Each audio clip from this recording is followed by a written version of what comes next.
We are in our 11th week. Grabe, pang 11 na. Sino dito?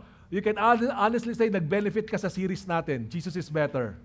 Na nasolidify yung faith mo. Kapalakpakan natin si Lord. Thank you, God, for your word. Salamat, buhay ang iyong salita. Grabe, after many preachings, sa Hebrews, after many explanation, lengthy arguments, appeal na ginagawa ng author ng Hebrews to the Jewish Christians who were persecuted at that time. He was telling them, Jesus is better. Why? Because the person of Jesus is supreme. Okay? Walang tatapat kay Jesus. Propeta man yan, religious heroes man yan, si Moses, si David, yung mga pinaparangalan nila sa Old Testament, sabi niya, kahit anghel, Jesus is supreme. And then he's telling them that, the author is telling them that even his covenant is better. His covenant is superior than the old covenant in the past through Moses. His commitment is superior. That's why you can trust him. The author continues to say that even what Jesus has done is already sufficient. So, the person of Jesus is supreme, his covenant is superior, and what he has done is sufficient. That's what the author of Hebrews was telling them. Kaya huwag na kayong bumalik sa dati yung relihiyon. Okay? Jesus is better. Say that to the person seated beside you. Sabihin mo, Jesus is better. Now, after saying those lengthy arguments, he then told them, now this is how to reply. This is how to respond out of this grandiose truth of Jesus. He's telling them, endure living by faith in Jesus. That's the encouragement. Endure living by faith in Jesus. Bakit? Bakit I need to endure living by faith in Jesus? Now, Seska preached last Sunday about it. Bakit? Because faith is our better possession in Jesus. Faith. Kasi when we have faith, malamang, when you follow Jesus, hindi man madali. It may not guarantee that your possessions here on earth will be preserved. May mga mawawala sa'yo na possessions, but nonetheless, yung possession mo, yung pananampalataya mo in Jesus will never be stolen. That's what he's saying. Your better possession is your faith in Christ. Your possessions may not be preserved, but faith, it will preserve your soul. Your souls will be preserved. Palakpakan natin si Seska for preaching last Sunday as well. Maraming salamat, Seska. Now, in Hebrews 11, he gave such different lengthy names of people who live by faith. And then pag-uusapan natin today, another reason why we are to endure living by faith, and that is better life. Meaning he was telling them that living by faith in Jesus leads to a better life. Naniniwala ba kayo dito?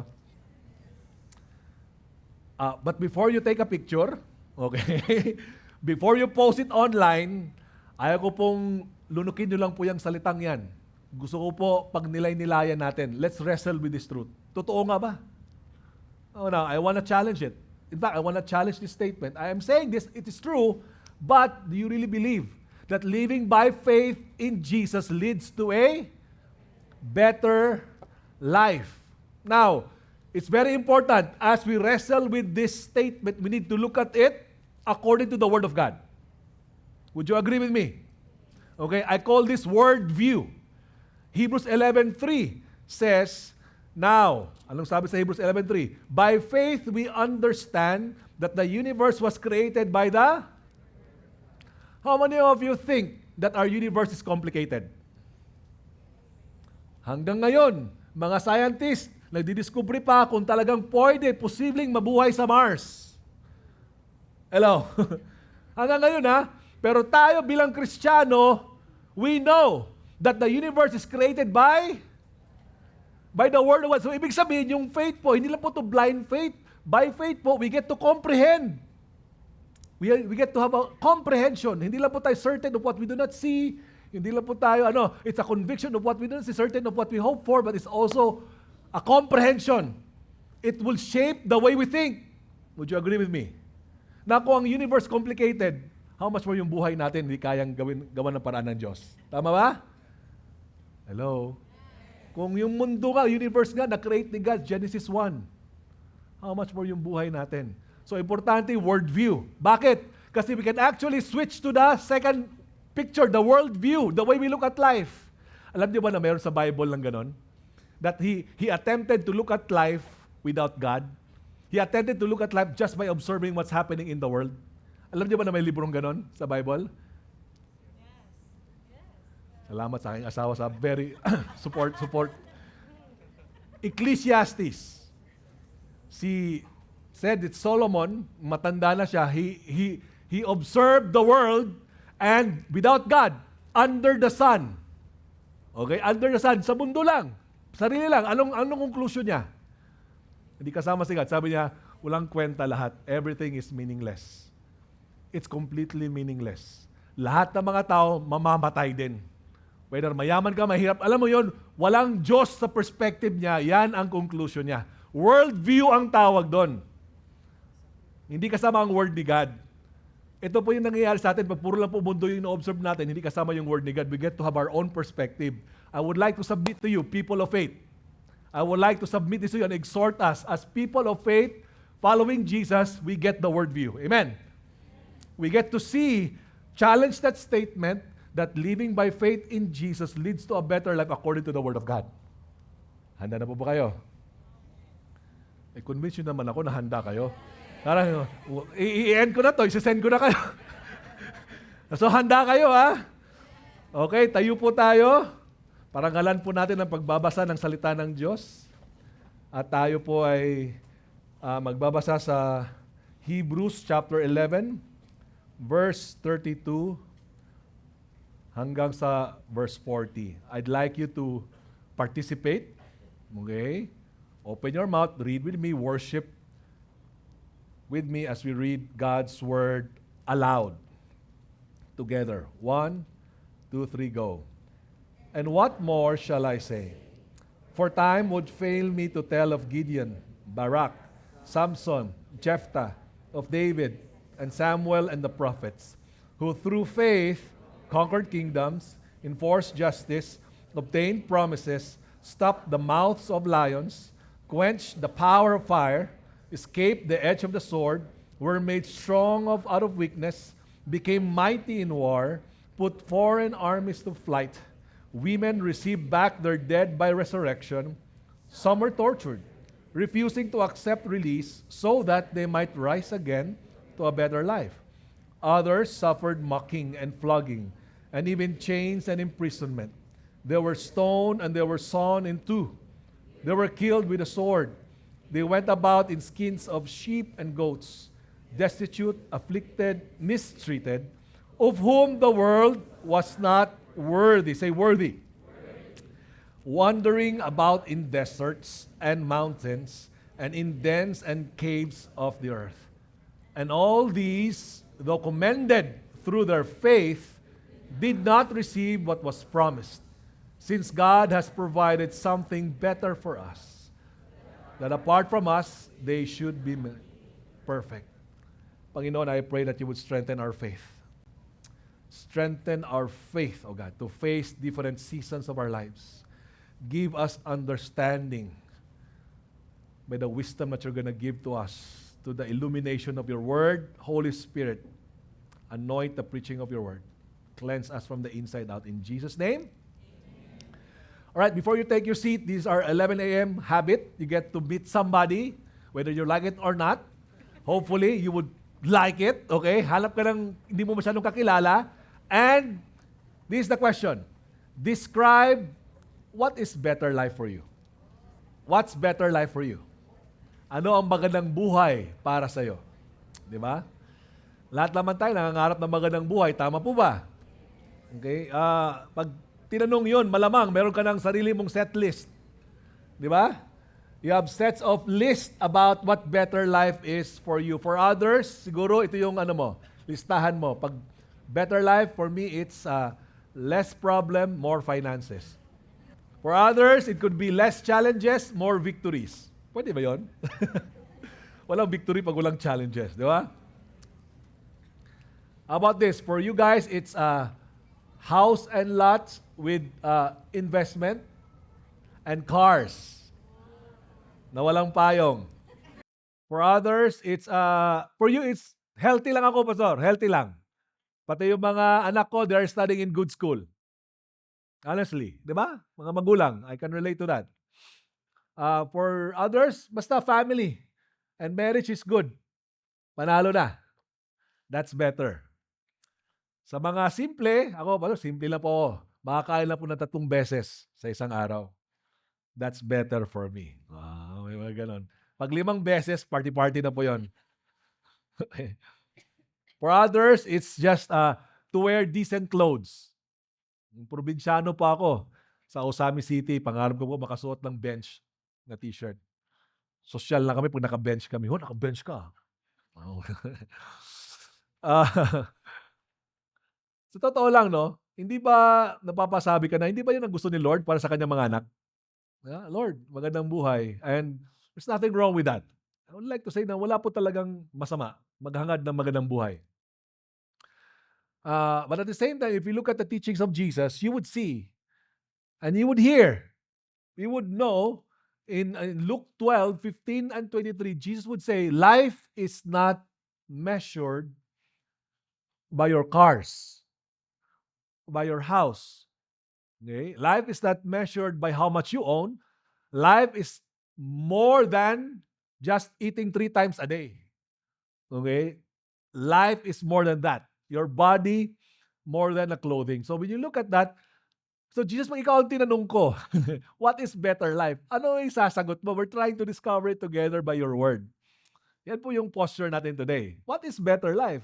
Kasi you said it's not measured by this and that. It's not measured by just mere food and all of these things that we just name. Di ba?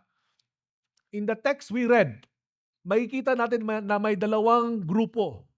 2 lists of people who live their life or lives as they put their faith in God. 2 lists of people. The first list of people, we would name this as the people who experienced victories. Kumbaga, kung sa social media, puro highlight reels ang makikita mo. Di ba? Tapos miracles. Mahaba yung listahan na yan. 10 yan. Conquered kingdoms.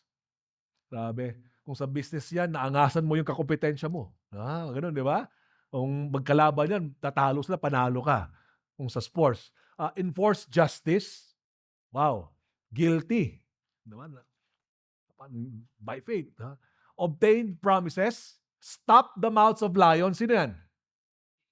Si Daniel. Quench the power of fire. Those are his friends. Di ba? Shadrach, Meshach, Abednego. Escape the edge of the sword. Made strong out of weakness. Sino yan? Yung naalala mo dyan sa Old Testament. Gideon, okay, became mighty in war, put foreign enemies to flight. That could be David. And ito, pinaka-miracle of all. Patay na, nabuhay muli. Okay? Loved ones raised to life. How many of you, looking at that list, you can honestly say, wow, this is the better life? Hindi po trick question yun, no? Pag nangyayari sa atin yan, di ba gusto natin yan? Di ba? And we ought to put our faith and believe in Lord, we're gonna win this battle. There will be justice in this nation, Lord. Di ba? Hindi naman pwedeng wala. Let's believe. Let's have faith. But when we look at that, we see, oh, this is the list there. It's easy to say that that's the better life. Di ba? Miracles and all. Now, if we swing to the other list, makikita mo yung other list is different. People would seem to be not victors, but victims. People would seem to be experiencing, they are experiencing hardships and hindi po milagro, himala. Misery po. Miseries. They're experiencing miseries. Can you imagine torture? Tinorture? Mocking, flogging, kinulong, in chains, imprisonment, put to death by stoning, sown in two, that's Isaiah, hinati ng 2 yung katawan. Okay? Killed by the sword. James was killed. Kapatid ni John. Clothes, hindi po Lacoste yung clothes nila. Hindi buhaya yan. Ang suot, ang skins of sheep at saka goats. Poor, oppressed, mistreated, or destitute. mistreated, wandering over deserts and mountains. Saan ang bahay? Kuweba, holes in the ground. And to the point that they did not receive what was? How many of you, if you would compare them, you would say, and you look at list number 2 as, that's not better life. That's bitter life. Hello? Di ba? This is better. This is bitter. Di ba? If you look at that, and you would compare it. But did you know that in the text we've read, sa binasa natin na text, God did not approve list number 1 over list number 2. God did not commend list number 1 as better life over list number 2. Nabasa ba natin? Wala, di ba? Walang kinomen si God ng ganun. Alam nyo, sa mundo natin today, there are false gospel that's spreading. They call it the prosperity gospel. Na pag believe ka lang kay Jesus, follow ka lang kay God, magiging okay lahat. Mananalo ka sa lahat ng labanan. Okay? Hindi ka maka-experience ng injustice. Okay? Basta mag-follow ka lang, mabubuhay ang patay. Na I know of a religion na puro by faith, na kahit ano, hindi na sila pumunta sa doktor. And I had to talk to someone who was really broken because namatay yung bata. Kasi nga, hindi naniniwala sa doktor. I mean, this is another teaching, just faith. Faith in God. This is hard. This is tough. Okay? But a prosperity gospel is a false gospel. Hindi po totoo na pag Kristiyano ka, maging okay na lahat, di ba? Ang buhay ng Kristiyano ay kain, tulog lang. Hindi totoo yan. That's not true. Okay? Prosperity gospel. On the other hand, if you look at list number 2, God did not commend list number 2 over list number 1. Hindi kinommend ni God yun. Na pag mahirap ka, pag naghihirap ka, mas malapit ka kay God. Malakas pa naman yung ano sa atin ng ganyan. Diba? Pag kami po mga mahirap, mas malapit po kami sa Diyos. Talaga ba? Yan ba ang gospel na tinuturo natin? Hello? Trying to knock on the doors of our heart to try to think. Now we're wrestling, right? We're wrestling with the truth. Because all of us experience miseries in our lives. Tama po ba? We experience that. Just because you're a Christian doesn't mean you're spared from misery, hardships, and troubles in life. Would you agree with me? Sometimes we feel like we're the victims. Like what happened to my wife. Now, on the other hand, as Christians, we are not also deprived from victories. Tama po ba? Reality is, sa buhay natin, we swing in between from time to time. Di ba? We experience victory. Now, the next time, we also experience parang we're like a victim. Now, one time, we experience, wow, highlight reel. On the other hand, we experience also, the next month, hardships. Are you here? You experience miseries. But on the other hand, you also experience miracles. Thank you, Lord. That's why it's very important for us to really see and look at it. Lord, ano ba talaga? Anong better life? Because the text that we've read, we saw there that God commended them both. God commended list number 1 and list number 2. God commended them both for what? Not for their situation in life, but for their faith in God. The commendation was their faith in God. Naghihirap ka, basta may faith ka sa akin, I'm commending you. I'm approving of it. Masaya ka, maganda buhay mo, nagkaroon ka ng milyon, basta ang faith mo hindi sa milyon, sa akin, I'm commending you. God is commending both parties because their faith is not in their situation, their faith is in God. What is the impact of that for us?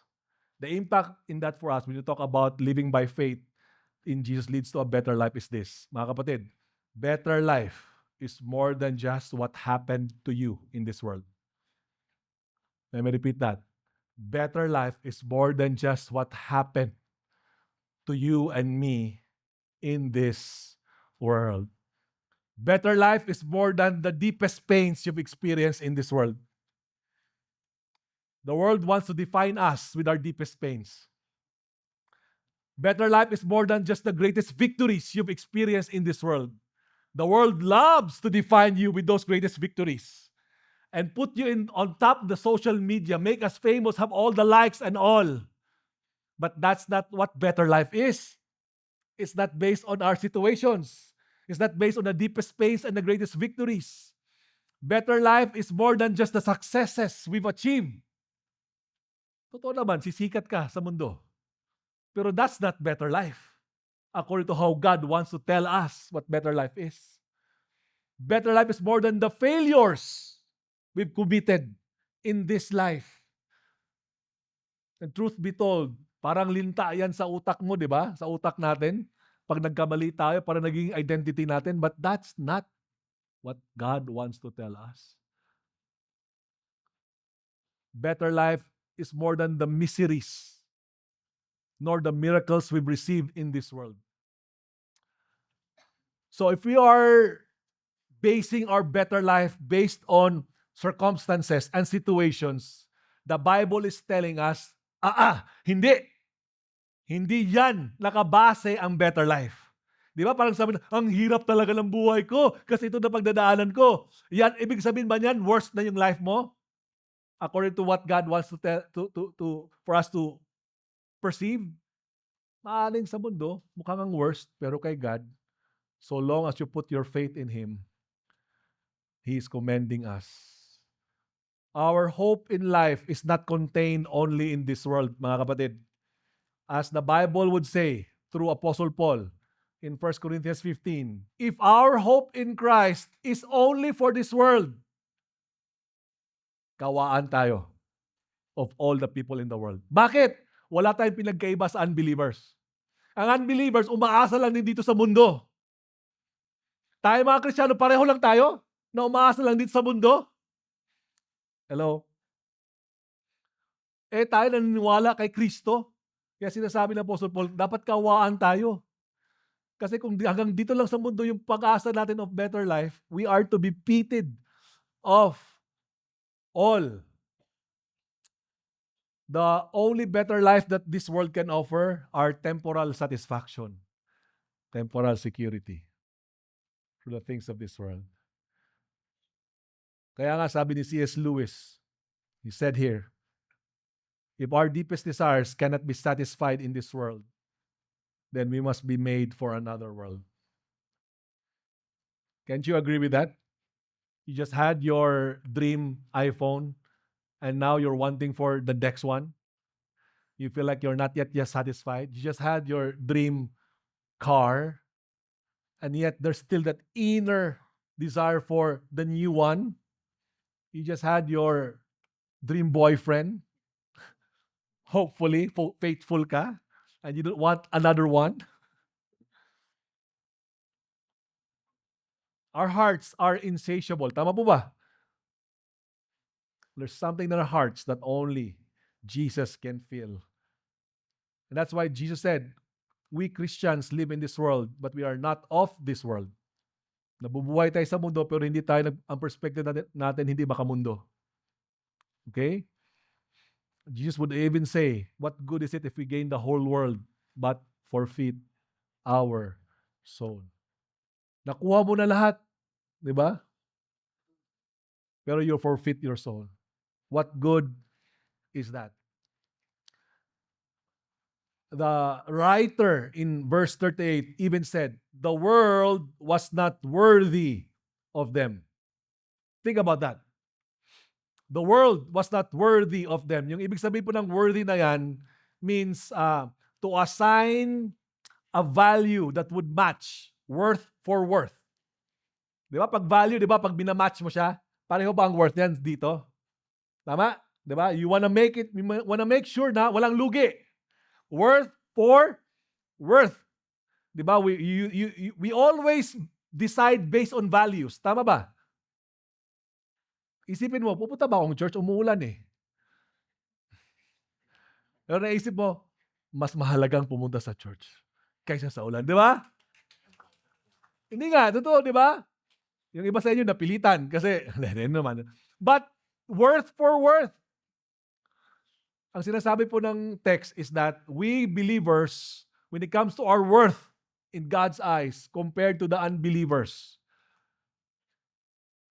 ang layo po. Pag tinimbang po ang mga unbelievers, kumbaga, when it comes to the worth, tinimbang ngunit kulang. Parang ganun, di ba? Now, bakit kailangang sabihin ng author ito? Kasi these unbelievers were persecuting the believers. Killing them. Killing them. And sa situation natin ngayon, hindi ba tayo ganun? Hindi ba tayo pinapatay? Di ba? Pero sa situation natin ngayon, you may be working or you may have somebody who's an unbeliever who's of higher position, who's somebody who's influential, somebody whom you would need para makapag sa trabaho mo or sa business or anything, a connection that would help you progress in life. And yet, nung nalaman na Kristiyano ka, inex ka na agad, di ba? Pinersecute ka na, minamata-mata ka na and all. And here we feel as Christians, parang, grabe naman to. Baka injustice naman, di ba? Parang, ang baba na tingin ko sa sarili ko. What he's saying is that when it comes to worth, the value, God is telling you you're worth more than that person. Are you here? Sometimes we think, no, ang daming nawala sa akin kasi naging Kristiyano ako eh. Baliktad. It's not your loss, it's their loss. Maaaring nawalan ka ng promotion, nawalan ka ng business transaction, nawalan ka ng ganito at ganyan, but in God's perspective, right? The world, that person is not worthy of you. Hello? Change of perspective, right? To be able to perceive what life is in God's eyes. Now, but you may say, wait po. Huminahon ka muna, Pastor, sa pinagsasabi mo. Kasi sinabi naman ni Jesus, di ba? John 10:10. I have come that they may have life and have it to the... So dito sa mundo yan, Pastor. Sabi ni Jesus yan, I came para may buhay ka. And you'll have it to the full. Yung word po na life dyan in the Greek word is Zoe. Okay? Zoe means a quality of life. Specifically, the divine eternal life that originates from God. Okay? So when you have a relationship with God, with Jesus, He gives you that kind of life, the Zoe kind of life, na hindi lang yung buhay ka kasi biologically buhay ka, ngunit buhay ka kasi punong-puno ka ng vitality, punong-puno ka ng purpose, punong-puno ka ng fullness ni God. Experience natin yun, di ba? Hindi necessarily pera or mga things, but deep inside, punong-puno ka ng kagalakan, ng peace kay God, di ba? Did you experience that? That's Zoe kind of life. Punong-puno ka ng purpose ng Diyos. Yet, that is not the kind of life that we talk about in Hebrews. That is not what the book of Hebrews was saying. Let's go to the text in verse 35. Chapter 11, verse 35. Women received back their dead by resurrection. Some were tortured, refusing to accept release so that they might rise again to a... The word life there is not Zoe. In the Greek word, it is anastasis. Okay? Sino may pangalan Anastasio? Okay. Anastasis. Okay? Anastasis means literally, stand up or stand again, referring to physical resurrection of the body. Are you getting the picture? Ito, Zoe is the present life that you have. This anastasis is our resurrection with God. Okay? Look at the context. May mga babae na nabuhay ulit yung mga mahal na sa buhay. Okay? They receive back their dead by resurrection. Pero may iba naman na talagang pinatay. Pero, mabubuhay silang muli. He will rise up to a better resurrection. Now, these heroes of faith, look at this. The heroes of faith who experience miseries that they're willing to die. They exchange their temporal comforts, their temporal security, because of their eager anticipation of the eternal inheritance. Grabe, they were so enamored, they were so caught with this eternal inheritance na kahit papatayin sila. Di ba may mga nakakaalam din ng mga Kristiyano pinupugutan ng ulo? Alam mo yung because of the eternal inheritance, this is what's the hope that they have. They will have a better resurrection. So for us Christians, ano ibig sabihin nito? When we talk about living by faith in Christ leads to a better life. What this means is that better life is with Jesus in heaven. Better life is with Jesus in heaven. The next series that we will have after this Hebrew series will be a series of end times. Okay? Last ng series po natin next Sunday, that will be the last Sunday. And then after that, there will be 3 weeks. We're going to talk about end times. All right? Dito, I would like to reserve what will happen in heaven in that preaching. But what I have to say today is that when we live here on earth, we live by faith in Jesus. But when we live in heaven, there's no longer need for faith para sa atin because we're gonna live by sight. We're gonna see Jesus face to face. Think about that. Okay? Think about those LDR, long distance relationship, di ba?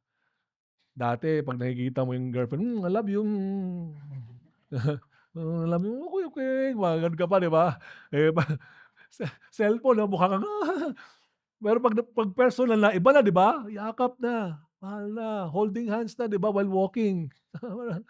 Kasi nga, real na eh. For us, it will only be a matter of time. We live by faith. Time will come, we will live by sight. We will live by sight, mga kapatid. Talapakan mo si Lord. We will live by sight. In the ministry of Jesus, He declares that He is the one who gives water welling to eternal life to the Samaritan woman. He would declare that He is the bread of life. He would say that whoever follows Him will have the light of life.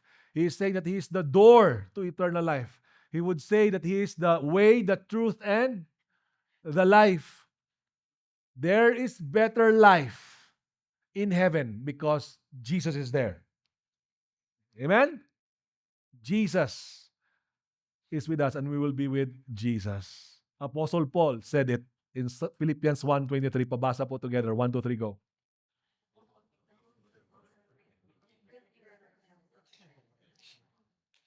Grabe, no?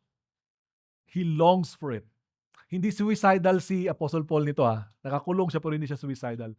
He's so in love with the gospel and with Jesus. I say, being in heaven is better. Hindi siya suicidal. He knows that being with Jesus in heaven is better. But if you look at that, basahin mo po yung Philippians 1, sinasabi niya, pero alam ko kailangan ko pang mabuhay dito sa mundo. Bakit? Kasi para sa inyo, simbahan ng mga Filipos. Okay?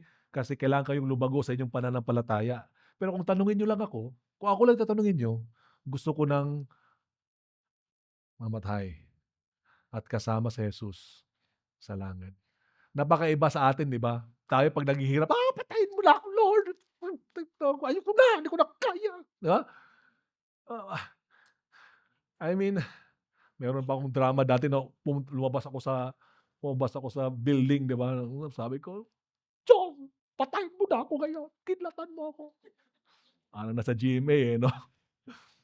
True. Ginawa ko yun kay God. Buti na lang, hindi tinutuon ni Lord, di ba? Buhay pa ako ngayon. So anyway. All right, living by faith in Jesus leads to a better life because better life is with Jesus in heaven. Lastly, better life is our home. It's not just the person but also the location. Our home in heaven. Verse 39 to 40 says, all these were commended through their faith, did not receive what was promised, since God has provided something better for us. Yung word po na provided dyan means God has see beforehand. Nakita na ng Diyos in advance. Alam niyo, napakaganda po talaga kung sumama kayo sa mga spiritual foundations. Last Saturday, kahapon lang po pinag-uusapan namin yung attribute ni God being God's greatness. That He is omniscient. Alam niya lahat. Ito po yun. God has already seen in advance. Seen in advance, kahit sa Old Testament pa lang, He has seen in advance that people will have a dwelling place with Him and He will dwell with His people. Both the Old Testament and the New Testament and the church until Jesus would come again will be together. And that would only be made perfect, it's been complete when all of us are together with Jesus in that place. That's what He's saying here. He has provided in advance. Sa mga magulang, makaka-relate kayo dito, di ba? Yung preparation mo sa anak mo, kahit 2 years old pa lang yan, ba't nagpe-prepare ka para pang college dyan? Di ba? Nagpe-prepare ka na para sa pang-school niya, sa mga ibang magulang ka, nagpe-prepare ka. Meron akong kilala, nagpe-pray na kung sa future husband o future wife ng anak niya, bata pa lang. Di ba? The Bible even says that a good man is the one who leaves an inheritance to his children's children. Proverbs, look into it. Ang iniisip mo, hindi mo na anak mo, iniisip mo na yung apo. You wanna leave an inheritance to your children's children. Ang layo na nakita mo, di ba? That's who our God is. Ang layo na nakita ng Diyos. Alam na niya anong gagawin para sa kanyang mga tao. May tauhan. His people. Okay? His people. Bakit? And by the way, hindi ibig sabihin na sa Old Testament, kita na agad ni Abraham na may langit at saka anong mangyayari. Alam niyo ba na hindi naman nila na-understand fully yon? They did not understand it fully.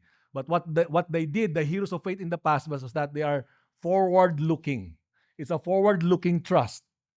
They may not know everything. But again, parang ang bata, di ba? Hindi naman niya alam eh. Sumusunod lang naman ng bata sa kanyang tatay at nanay eh. Pero ang tatay at nanay may pangarap, di ba? May plano. Ganon. Old Testament, let's look at Abraham. Isang story na po kay Abraham. Basahin po natin sabay-sabay. 1, 2, 3, go. By faith, meron mo dyan? 1, 2, 3, go. Next slide, please. Yan. 1, 2, 3, go. By faith.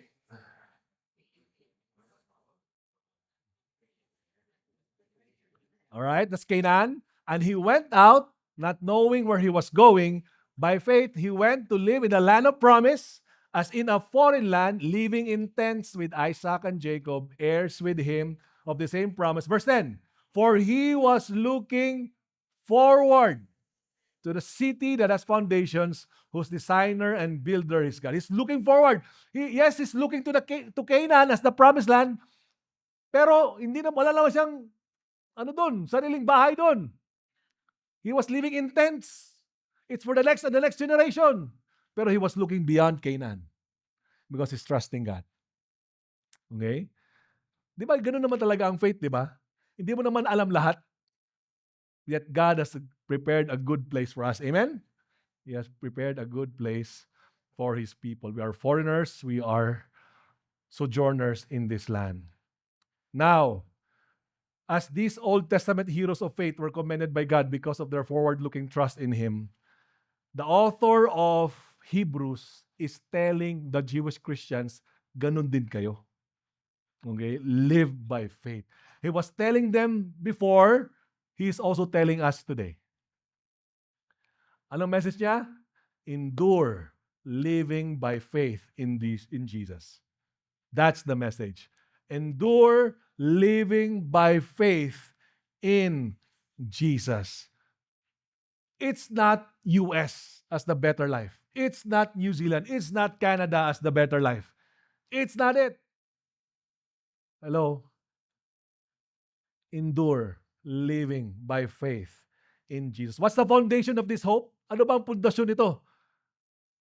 Itong hope na ito of this better life. Well, ito po yon. The resurrection of Jesus is the foundation of our hope for this better life. Because Jesus resurrected from the grave. Okay? This is the foundation of our better life. Because He resurrected, we will also resurrect. Ito sinasabi ni Apostle Paul. Listen to this. Basahin po natin sabay-sabay. It's good to really read God's Word. 1 Corinthians 15. Go.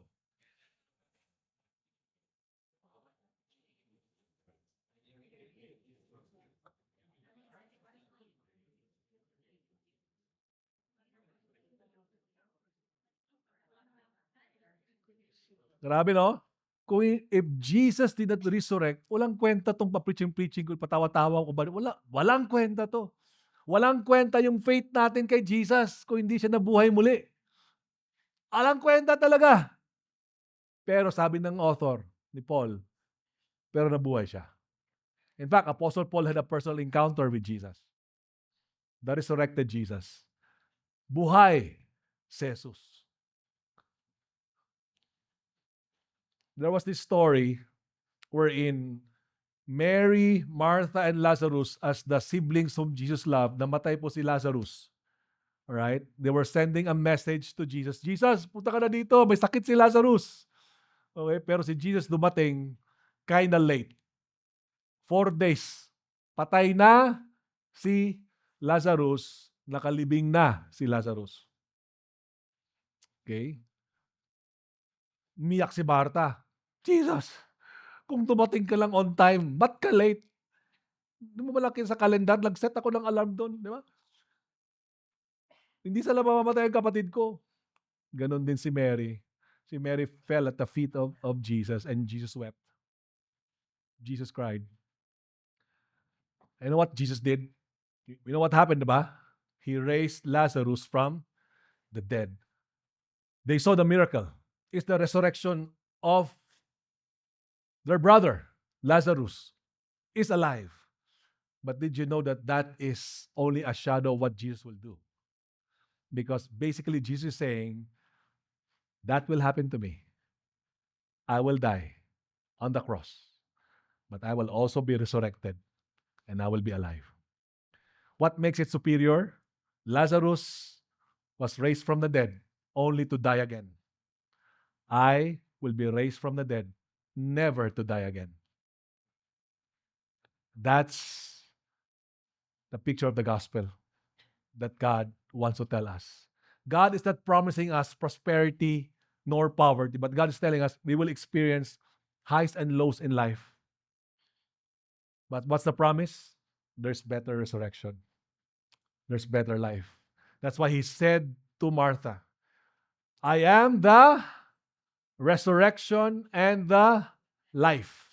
I am the resurrection. Can you go to the text, please? I am the resurrection and the life. Ano sinabi ni Jesus? I am the anastasis and I am the Zoe. You can experience full life here on earth. But even if the situations does not go your way, will not go your way. Even at times you will feel like a victim. At times you will feel like a victor. At times you will have hardship. At times you will have highlight reels. No.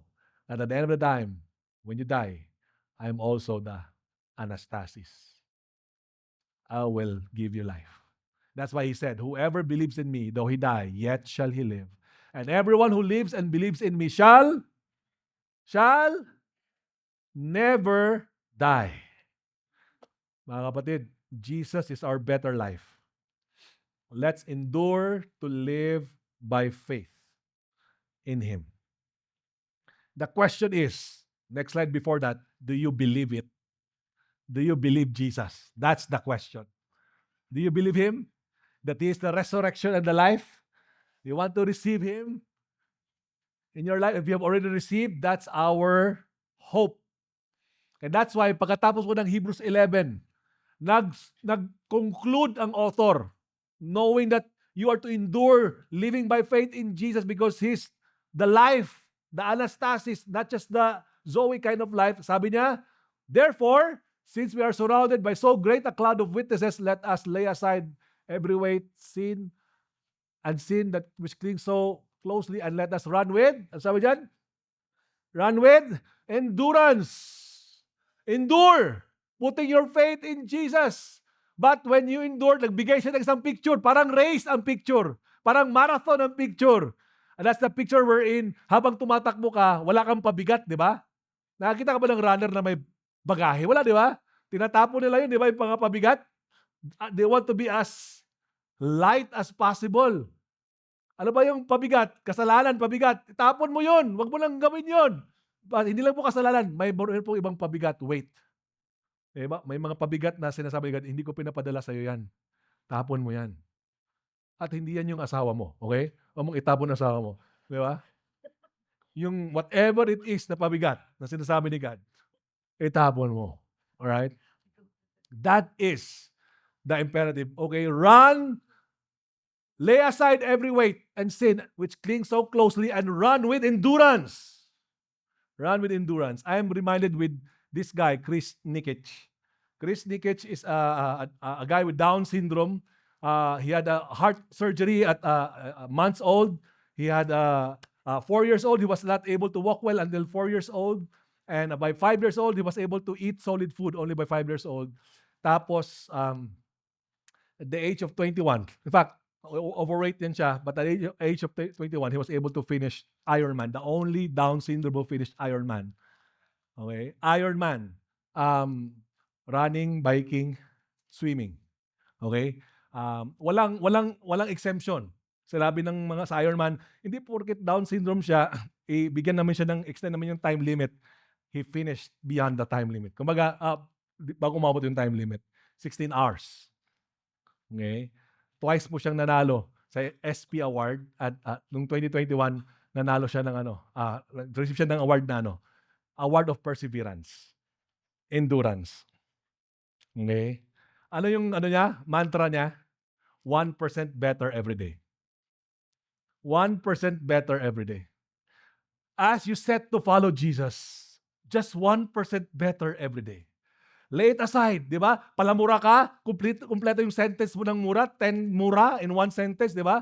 Uy, 5 na lang. Uy, 3 na lang. Uy, 1 na lang. Uy, wala na. Ay, dati pag nagulat ako, no? Ngayon hindi na pag nagulat ako, praise the Lord. Alam mo yung ganun? Uy, iba na. Anong nangyari? Diba? Parang may pagbabago. Just 1% better every day. Follow Jesus. Amen? Run with endurance. I'll end with this. I'd like to show this video. I so like to show this video nung ni-receive na yung award. And then I'll come up here and we're going to worship God together. Can you watch this video right now? Do we have that? You ask, how did I overcome so many obstacles? Easy. I just got 1% better every day. 3 years ago, I was 18, overweight, out of shape, excluded, and isolated. But my dream was to be like you, to be included, to be dependent, and to marry an amazing woman like my mom.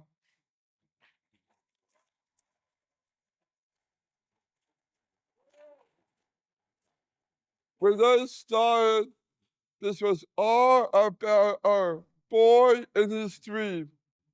But now, it is so much more. Now I want to honor God by being the best I can be to give hope to others. I do that by following a 3-step plan.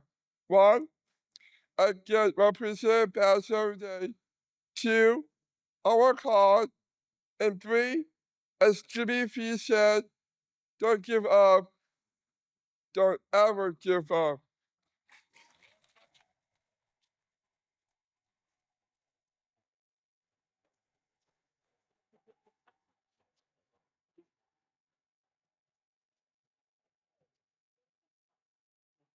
It's easy to make excuses and quit. I don't do excuses. And I don't quit. People ask, why don't you quit? Because my dream is bigger than my freaking pain. So what's next, y'all? I want to inspire others and raise awareness for inclusion. October is a big month with my birthday. I'm in Hawaii. That is Syndrome Awareness Month. And get 1% Bachelor book.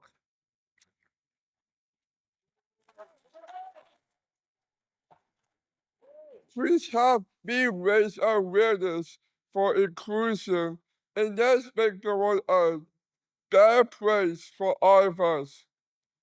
Thank you, and may God bless you. I ask the music team to come up here. I would like us to stand up. What hit me there was when he was asked, why don't you quit? And what he said was, because my dream is bigger than my pain. His dream is bigger than his pain. What God has prepared for us is bigger than our pain. The better life that God has for us is bigger than our pain. Let it inspire us, understanding that what we have in Christ is our better possession, faith. But at the same time, our better life is not just a place, it's a person, is Jesus Christ. To the point that Apostle Paul said, for to me to live is Christ. Define life, Paul, in one word, Christ. That's it, Christ. I'd like us to sing this song in response to the goodness of God. And as we do that, ask the Lord, Lord, I want to get 1% better every day in my desire to follow you, God. Help me endure by living by faith in you, Jesus. Let's worship God. Oh, to live is Christ. I cling to the hope of your promise for all of my days. And to die is gain. With gladness I'll carry my cross.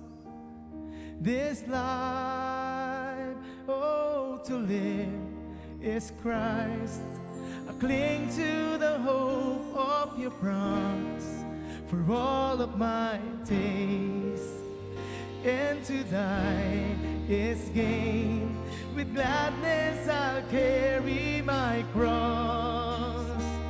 This life is yours, and your love I have decided.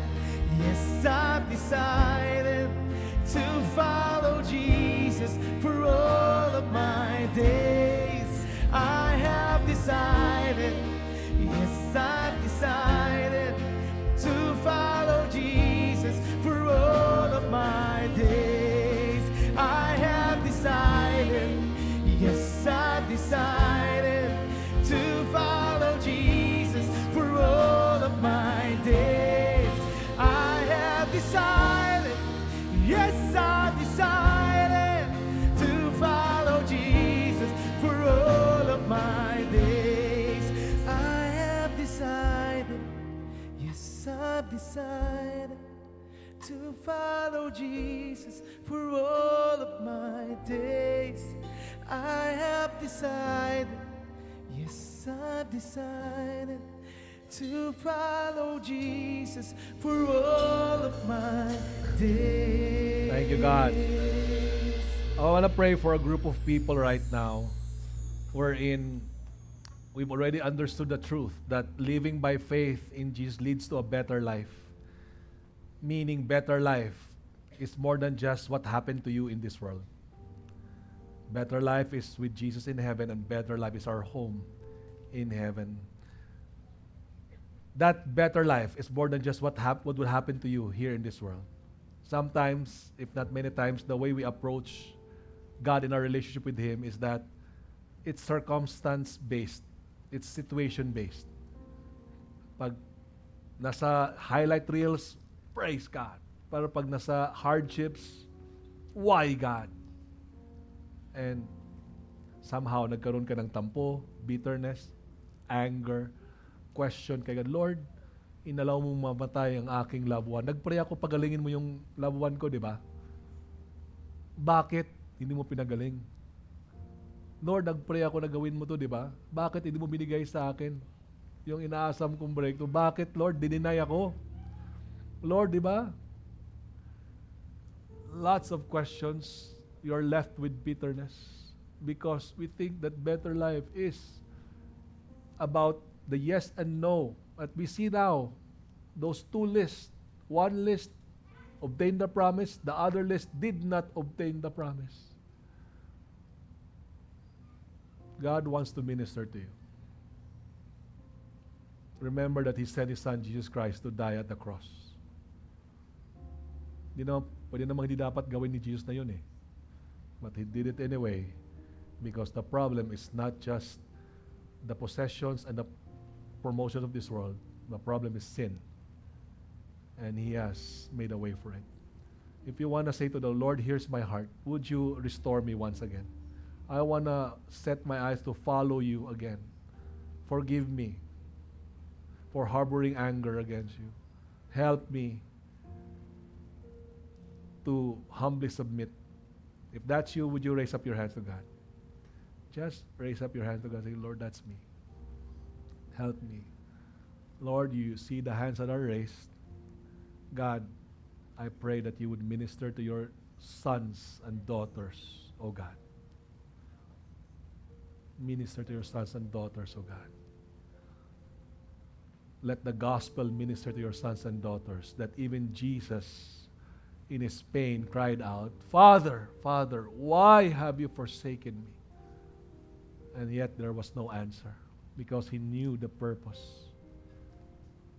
I pray, oh God, that you would restore your people once again to follow you with full submission, passionate energy. Thank you, God. Would you restore your people once again? Put down your hands. I want to pray for a group of people wherein you just knew that Jesus is not your life. You've tried many things only to no avail. You were frustrated, disappointed. In fact, napasama pa ang buhay mo. And now you've heard this preaching, and the preaching was meant to give a message to you. Jesus telling you, I am the person that you need. I'm the only one who can complete you. The only one who can give you the Zoe kind of life, and who can promise and assure you of the Anastasis kind of life. If you want to accept Jesus as your Lord and Savior right now, acknowledging that you are a sinner and you need salvation and you want Him to be your life, would you raise up your hand right now? I see that hand, brother in Christ. I see that hand. Keep it raised. Keep it raised. Keep it raised. You're raising your hand to God. I see those hands.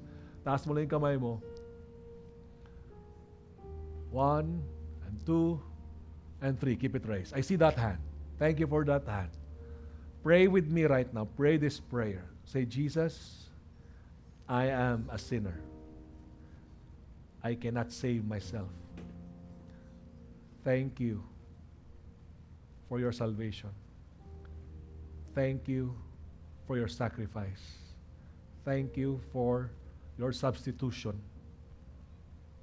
Today, I accept you as my personal Lord and Savior. Help me know you more. Help me grow in my understanding of you. Thank you for that life. Help me be discipled. I don't want to journey this life of faith alone.